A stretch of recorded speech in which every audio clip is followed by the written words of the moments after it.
Puluhan warga Gunung Kidul daerah istimewa Yogyakarta terkonfirmasi positif antraks. Bahkan salah satu di antaranya meninggal dunia. Bahwa satu orang memang benar meninggal positif antraks. Dinas Kesehatan langsung melakukan investigasi dan mendapati penyakit itu menyebar setelah warga yang meninggal tersebut menyembelih sapi yang mati karena sakit akibat antraks dan membagikan dagingnya kepada warga di sekitarnya.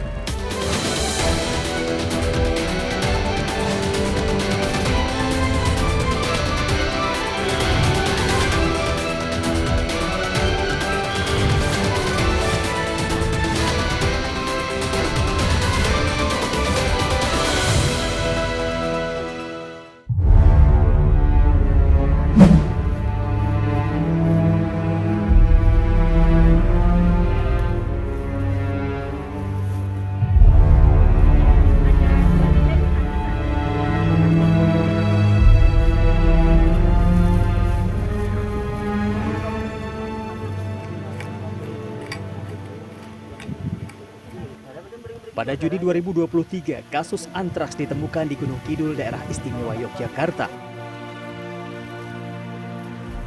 Identifikasi awal antraks ditemukan pada manusia terlihat ketika seorang warga Dukuh Jati, Kecamatan Semanu terkonfirmasi positif antraks. Menyusul kemudian puluhan warga juga dinyatakan positif antraks. Satu orang warga meninggal dunia. Kami mendapat laporan dari rumah sakit bahwa ada seorang pasien yang dirawat di sana dengan suspek antraks. Ya. Kemudian ternyata 2 hari kemudian yang tadi ini meninggal. Nah, itu yang membuat menjadi sesuatu yang wah, ini gawat. Hasil screening kita di awal itu ada 147 orang yang kita ambil sampelnya, itu yang positif 85 ya. Tapi 85 ini juga tidak bergejala semua ya, yang bergejala waktu itu hanya 23. Pelacakan sumber antraks pada manusia pun dilakukan. Benar saja, pelacakan mengarah pada konsumsi hewan ternak yang terkonfirmasi positif antraks. Kita mendapatkan laporan tanggal 2 Juni, kemudian tanggal 3 Juni kita segera ke lokasi dan kita melakukan surveillance.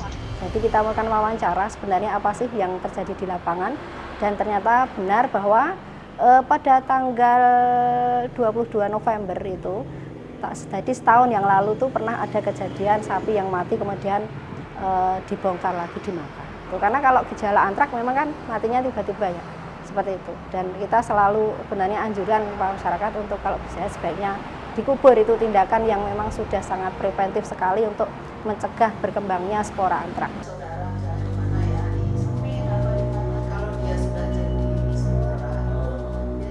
Mengejutkan, menurut Dinas Kesehatan Gunung Kidul, puluhan warga tersebut mengakui telah memakan daging ternak yang mati mendadak.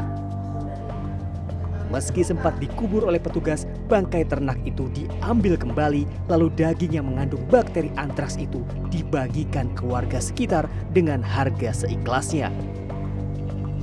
Ironisnya, warga juga tahu daging tersebut berasal dari bangkai sapi. Inilah budaya brandu atau gotong royong untuk meringankan beban si pemilik ternak. Lurah Candirejo menyayangkan hal ini terjadi di wilayahnya.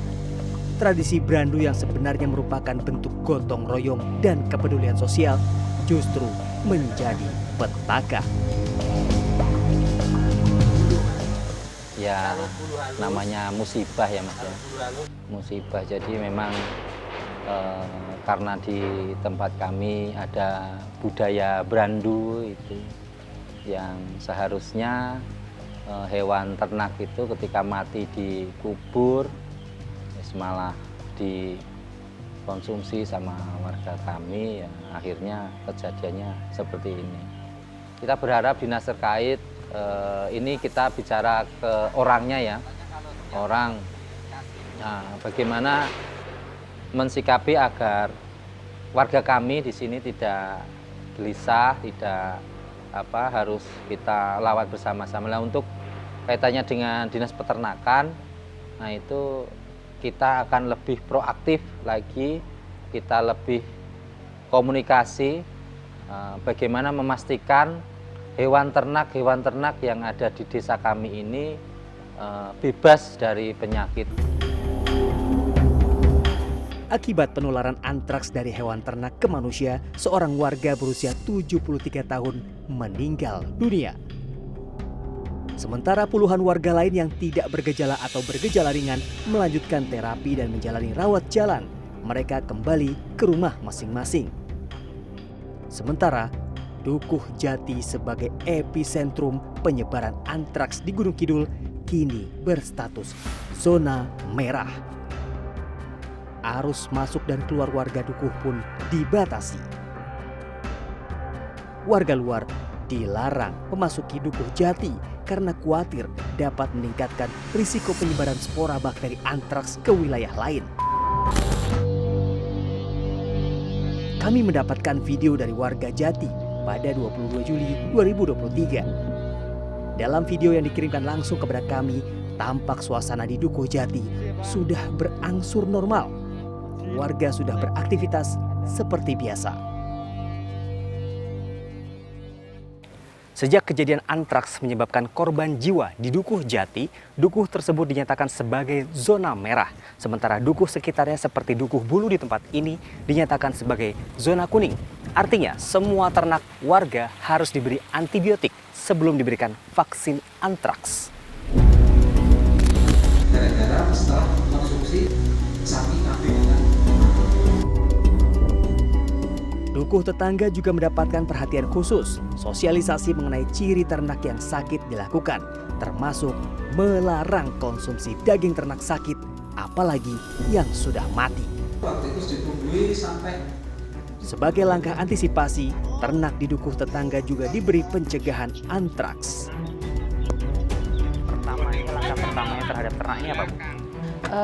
Setelah kemarin kejadian yang ada di Dusun Jati, kemudian kita bikin ring vaksinasi, ring Yuna. Kalau Dusun Jati kan termasuk Yuna merah, kemudian ini termasuk Yuna kuning. Di sini berarti kan harus warning gitu. Kemudian ternak di sekitar Dusun Jati, di Dusun Bulu ini kemudian kita lakukan penyuntikan antibiotik.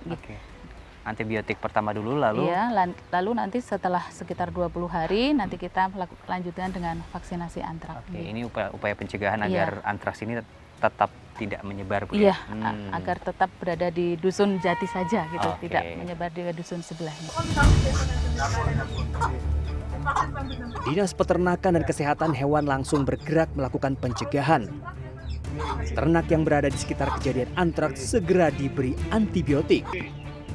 Tidak kurang dari 11.000 vaksin antraks untuk ternak juga akan disiapkan sebagai langkah pencegahan penyebaran bakteri ini. Apalagi antraks juga dikenal sebagai bakteri yang berbahaya. Pada Perang Dunia Kedua, bakteri antraks bahkan pernah menjadi senjata biologis. Amerika Serikat juga pernah mengalami serangan teror antraks pada 2001. Ahli mikrobiologi Universitas Gadjah Mada, Profesor Agnesia Endang Trihastuti Wahyuni menjelaskan, sejatinya antraks adalah bakteri penyebab penyakit zoonosis dan sudah dikenal di Indonesia sejak 2 abad silam. Antraks itu merupakan penyakit yang disebabkan oleh bakteri yang namanya Bacillus anthracis. Penyakit ini menyerang tidak hanya pada hewan, tetapi juga menyerang pada manusia, sehingga disebut sebagai penyakit zoonosis. Artinya penyakit yang bisa menyerang dari hewan ke manusia ataupun sebaliknya. Nah, sebetulnya antraks ini sejak kapan ada di Indonesia, begitu ya? Nah, sebetulnya pertama kali antraks dikenal di Indonesia itu sejak tahun 1884. Jadi sudah mungkin hampir 2 abad ya. Tahun yang lalu itu di Teluk Betung di daerah Lampung, dan waktu itu disampaikan itu menyerang kerbau. Dan sejak itu penyebaran penyakit antraks ini menyebar dari wilayah ke wilayah.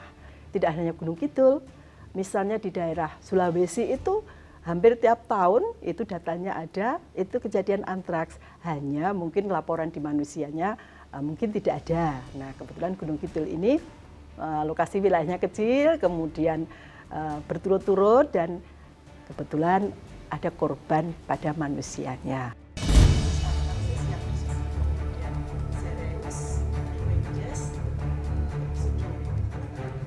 Ketika spora bakteri antraks telah terpapar ke tanaman dan tanah, saat itulah potensi penyebaran terjadi. Hewan ternak bisa saja memakan daun dan tumbuhan yang mengandung spora antraks. Antraks dapat menular melalui 3 cara. Pertama, langsung menular melalui kulit atau luka. Kedua, menular melalui saluran pencernaan. Ketiga, antraks dapat menular melalui saluran pernafasan.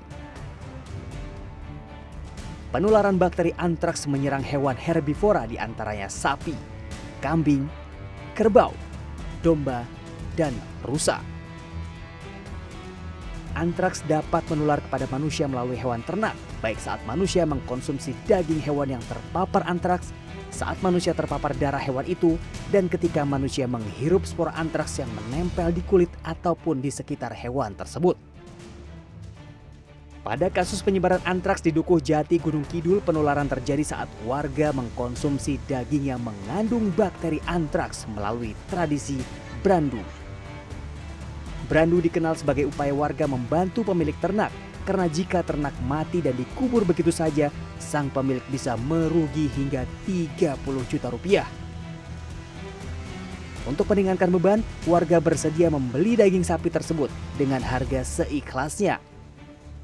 Meski tidak akan mengembalikan sepenuhnya kerugian pemilik ternak, cara ini diharapkan dapat menjadi pereda duka.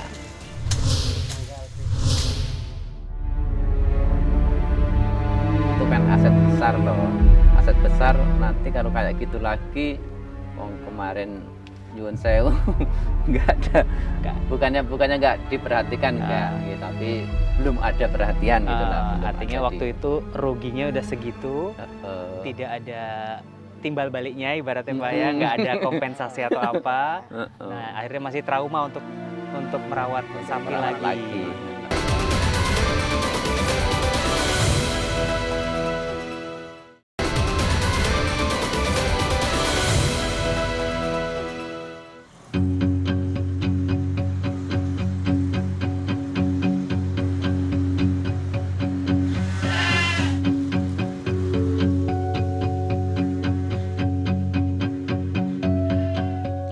Kejadian penyebaran antraks di Gunung Kidul terkonfirmasi setelah warga mengkonsumsi daging ternak yang mati mendadak. Inilah tradisi brandu yang sangat kental di wilayah Gunung Kidul sebagai bentuk tepa selira dan gotong royong. Dukuh Jati bukan satu-satunya wilayah yang melakukan tradisi brandu di Gunung Kidul. Dukuh Kuangan Kidul ini misalnya juga melakukan tradisi brandu sejak lama sekali. Namun brandu di dukuh ini memiliki syarat hewan ternaknya harus dalam keadaan masih hidup meskipun tidak sepenuhnya sehat. Sebelumnya mohon maaf ya, kalau budaya brandu itu kan kita si pemilik hewan itu kan hewannya kena sesuatu, tapi dalam tanda kutip ya. Kalau di sini loh, kalau di Kuangan Kidul sini, itu seandainya ada kambing yang keracunan itu dari daun singkong, ibaratnya kan daun singkong kan ada yang beracun kayak gitu. Nah, nanti kira-kira hewannya itu nggak bisa untuk hidup terus kayak gitu loh. Nah, kita sembelih, terus kita ya itu tadi brandu, dipotong-potong, nanti dijadikan berapa bagian lah. Umpamanya nanti kalau kita sepakat ada 10 orang kayak gitu, dan nanti satu bagian apa 10.000 apa gimana.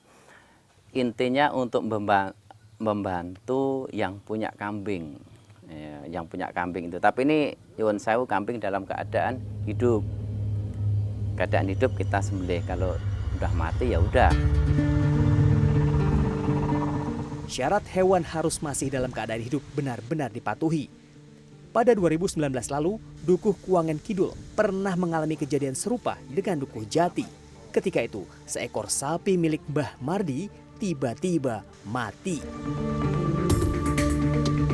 Warga segera lapor ke aparat daerah dan dianjurkan mengubur ternak yang mati, meskipun dirasa berat oleh pemilik ternak. Mbah Mardi, lelaki 68 tahun ini harus merelakan sapi seharga 22 juta rupiah dikubur begitu saja karena diduga terjangkit antraks. Cuma pakai suket itu pakani suket. Dikasih rumput. Terus malam itu tidak apa-apa, pagi kok. Udah tidur gitu, geletak. Tapi sini kan keluar itu. Keluar busanya itu. Jadi malamnya nggak apa-apa, paginya sakit. Terus bapak keluar apa? Terus ini bilang sama saya, bapak. Pak ini sapiku ini. Ya udah kita koordinasi sama Pak Lurah sama dokter hewan. Terus dokter hewan datang, ini kena antrak kayak gitu toh. Aku juga nggak tahu apa bener apa enggak. Pokoknya dokter bilang kayak gitu, ya kita nggak berani deket. Nah, akhirnya dikubur ya Pak ya, dikubur terus diplester. Sejak itu Bapak belum beli ternak lagi? Belum. Kenapa Pak? Kenapa? Ya gimana ya, rasanya itu ketakutan gitu. Oh. Kalau kambing ya. Kambing ada. Mungkin itu kan aset besar toh. Aset besar nanti kalau kayak gitu lagi, wong kemarin nyuwun sewu nggak ada, bukannya nggak diperhatikan enggak, gitu, tapi belum ada perhatian gitu lah. Artinya waktu itu ruginya udah segitu, tidak ada timbal baliknya ibaratnya Pak ya, nggak ada kompensasi atau apa. Nah akhirnya masih trauma untuk merawat sapi lagi.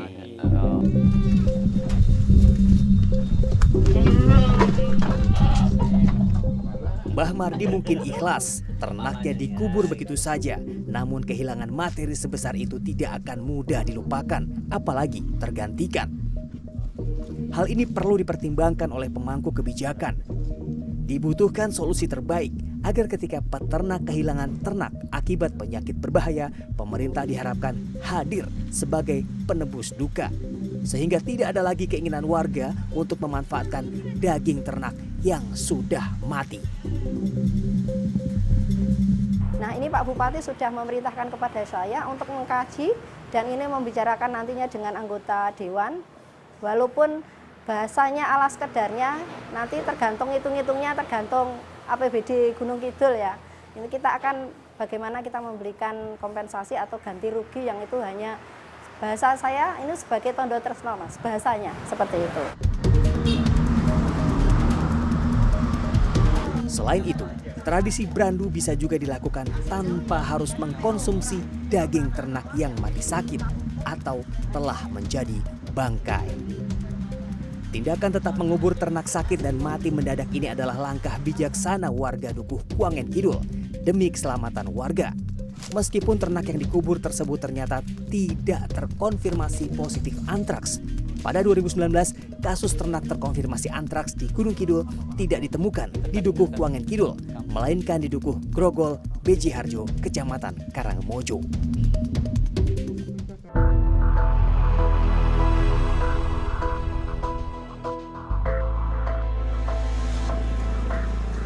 Sebagian besar warga Gunung Kidul adalah petani. Wilayah ini memang kesulitan air karena pertanian di Gunung Kidul mengandalkan tada hujan. Akibatnya musim panen tidak selalu bisa dipastikan.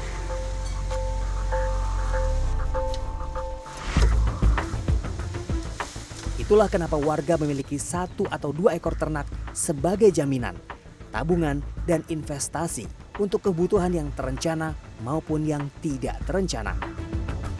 Nah, kalau ternaknya besar kayak sapi, kapan biasanya warga jual selain bulan besar? Kalau seandainya kita itu mau punya hajat, apa kayak gitu, kita punya tabungan yang gede, sapi kayak kita jual. Di sini kan ibaratnya mungkin nggak kayak orang kota ya. Orang kota kan simpanannya kan di bank kayak gitu kan. Nah, di sini tuh kan enggak. Di sini di kandang. Di kandang. Siap. Oke. Kambing. Kalau kita kambing kan kita butuh apa 1 juta, apa 1,5. Itu kambing ada. Kalau di atas 5 juta atau bahkan 10 juta baru sapi itu, kita Pak, ya? ibaratnya melirit.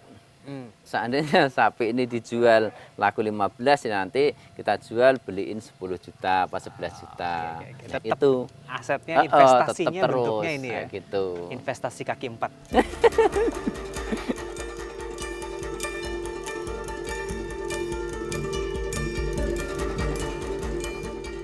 Selain investasi pribadi, ternak juga menjadi komoditas potensial warga Gunung Kidul. Luas areal Gunung Kidul adalah 46% wilayah daerah istimewa Yogyakarta. Tidak hanya menjadi wilayah dominan, Gunung Kidul juga menjadi lumbung ternak daerah istimewa Yogyakarta dan Jawa Tengah. Ada 2 pasar ternak di Gunung Kidul, yaitu Pasar Kliwon Semanu dan Pasar Wage Siono Harjo. Pasar Wage Siono Harjo adalah yang terbesar, tidak hanya di Gunung Kidul, tapi juga di DIY dan Jawa Tengah. Di balik potensi komoditas dengan perputaran uang miliaran rupiah setiap hari, pasar, lalu lintas perdagangan hewan dan pakan menjadi jendela, bahkan pintu sebaran penyakit ternak seperti antraks. Salah satu cara atau upaya terbaik mengendalikan penyebaran penyakit pada hewan ternak adalah dengan cara memonitor penyebaran atau distribusi hewan juga pakan ternak. Dan tempat terbaik untuk memulainya adalah tempat ini, pasar ternak.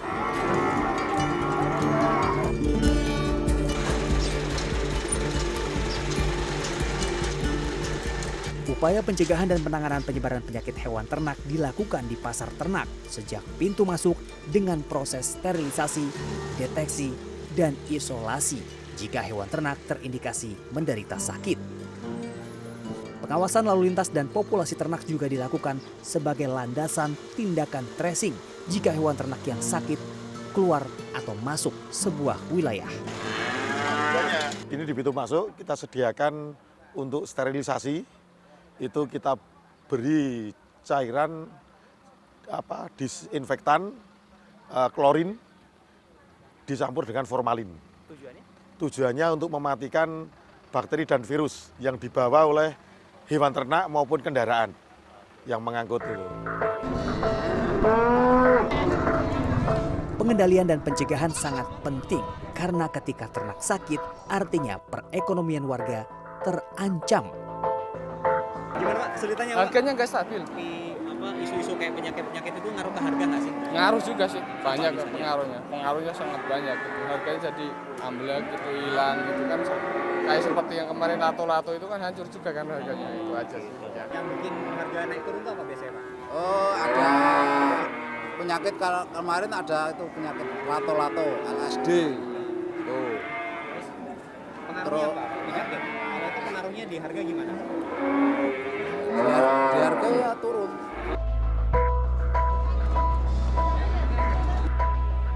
Pengawasan juga menjadi salah satu peluang deteksi awal dan pencegahan penularan penyakit ternak. Tidak hanya kepada ternak lain, tapi juga manusia.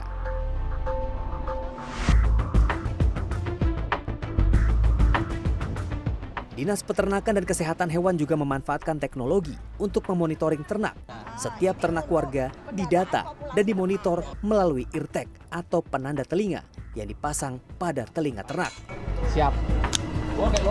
Data-data ternak juga dapat diakses dan dimonitor, baik kondisi maupun kebutuhan kesehatannya melalui metode ini.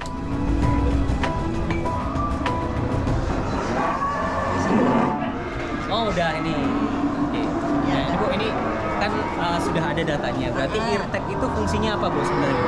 Ini satu untuk mengetahui kepemilikan. Oke, ada data pemiliknya. Ada data pemiliknya. Oke. Untuk mengetahui apakah ini eartag, apakah sapi ini sudah divaksin apa belum, ada bisa ditarik. Kemudian ini untuk pendataan populasi lebih detailnya seperti itu nih. Jadi menunjukkan ada berapa populasi yang ada di Gunung Kidul. Oke, seperti ini Bu ya, ini vaksinnya udah terdata ya Bu ya.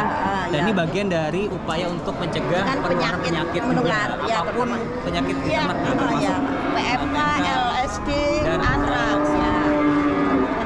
Kemudian ini fungsinya untuk keamanan pos lalu lintas ternak. Nanti kalau kita lewat keluar daerah itu wajib untuk di RTEK. Di RTEK. Jadi ketahuan ternak dari sini keluarnya kemana ya, atau masuknya dari mana. Dari mana ya.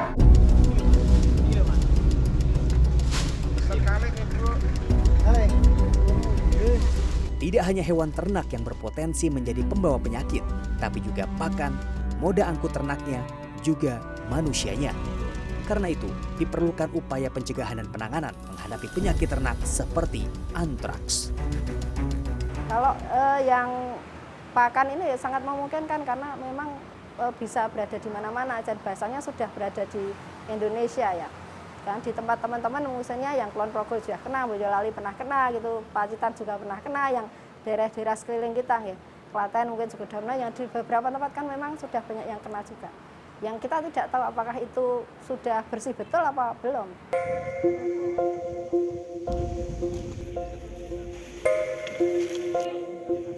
Menurut catatan Balai Besar Veteriner Wates, dalam kurun 1990 hingga 2023, kejadian antraks dilaporkan sejumlah wilayah seperti Klaten, Semarang, Pati, Wonogiri, Sleman, Pacitan, dan Boyolali.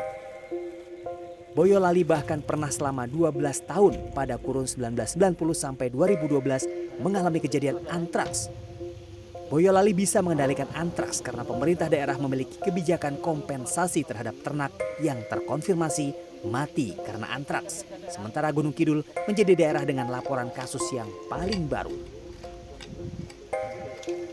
Sejak terdeteksi di Indonesia pertama kali pada 1884, antraks dilaporkan oleh sejumlah wilayah seperti Nusa Tenggara Barat, Nusa Tenggara Timur, Sulawesi Tenggara, Bali, Jambi, Gorontalo, Sulawesi Selatan, Jawa Tengah, Jawa Timur, dan daerah istimewa Yogyakarta.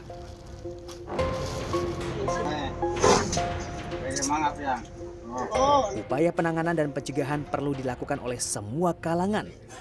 Pemerintah pusat, daerah, dan kesadaran masyarakat menjadi faktor penentu apakah antraks akan bisa dikendalikan atau justru sebaliknya. Jadi begini, sebetulnya antraks ini kalau kita istilahnya ada penyakit, bagaimana membebaskan begitu ya. Untuk antraks ini sebetulnya untuk dibebaskan itu terlalu sulit ya karena berkaitan dengan spora tadi, di mana spora itu berceceran di mana kita juga tidak bisa mendetek ya. Nah ini apakah berpeluang menjadi outbreak, tidak menutup kemungkinan.